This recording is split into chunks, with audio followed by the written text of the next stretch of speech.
प्रस्तुत डिक्टेशन 80 शब्द प्रति मिनट की गति से है। डिक्टेशन शुरू होगा 5 सेकंड बाद। स्टार्ट। भाषा किसी समाज की वह निधि है जिसके बल पर एक दूसरे से संवाद किया जाता है। वह समाज की अनेक उपलब्धियों, जय पराजय, संघर्षों और लक्ष्यों को प्रकट करती है। इस अर्थ में वह सामाजिक, सांस्कृतिक और ऐतिहासिक यात्रा की हमसफर है। भाषा मनुष्य की वह प्राकृतिक क्षमता है जिसके बल पर ध्वनि प्रतीकों की रचना करता है। इन्हीं प्रतीकों का उपयोग अभिव्यक्ति हेतु किया जाता है। भाषा के अस्तित्व में आने का पहला कदम ध्वनि प्रतीकों की रचना ही है। यह सही है कि भाषा संप्रेषण का माध्यम है, पर क्या भाषा का काम महज इतना ही है? दरअसल भाषा के सरोकार कहीं अधिक विस्तृत हैं। पैरा।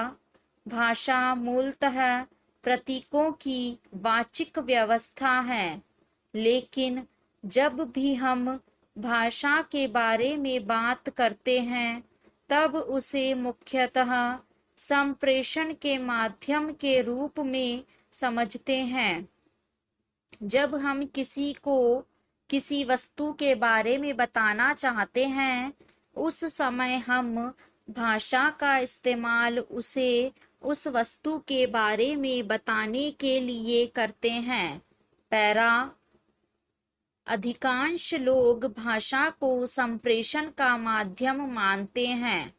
यहाँ तक कि शिक्षक, शिक्षकों के प्रशिक्षक, पाठ्य पुस्तक लेखक, पाठ्यचर्या अभिकल्पक व शैक्षणिक योजनाकार तक की यही धारणा है।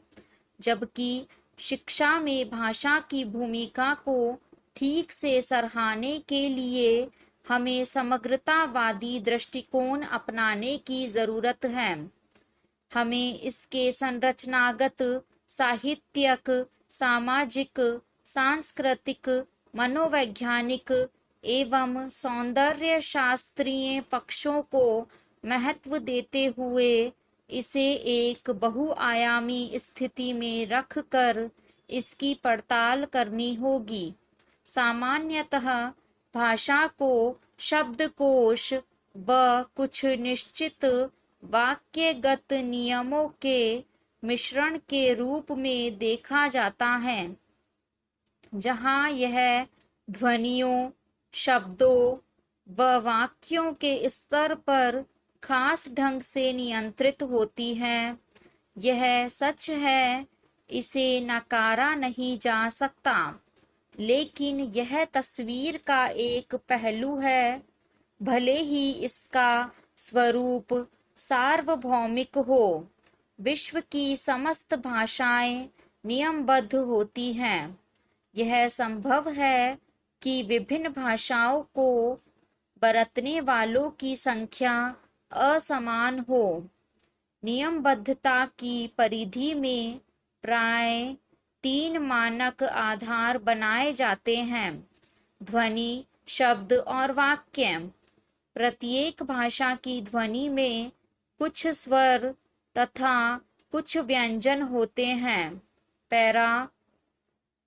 एडवर्ड सापियर, अमेरिकी भाषाविद ने भाषा को संप्रेषण का साधन मानने के विचार का वैकल्पिक विचार पेश किया है।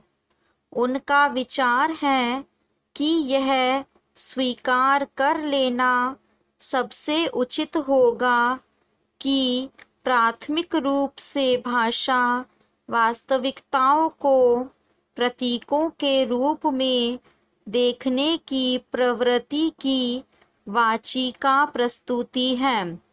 वाचिका अभिव्यक्ति के रूप में।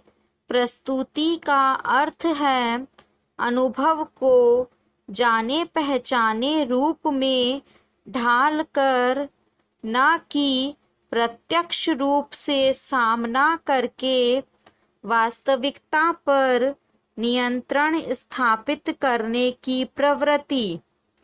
ब्रिटेन द्वारा उद्धृत सापियर के इस विचार को छोटे छोटे सवालों में विभाजित करने से इसे चेतना में उतारना अपेक्षाकृत सरल हो सकता है। वाणी का सबसे महत्वपूर्ण कार्य क्या है? वाणी का सबसे प्राथमिक कार्य वास्तविकता को प्रतीकों में ढालना है। हम वास्तविकता को प्रतीकों में क्यों ढालते हैं? ऐसा करने से वास्तविकता को संभालना संभव हो पाता है। संभाल पाने की स्थिति के बाद ही वास्तविकता पर क्रियाशील हुआ जा सकता है। स्टॉप।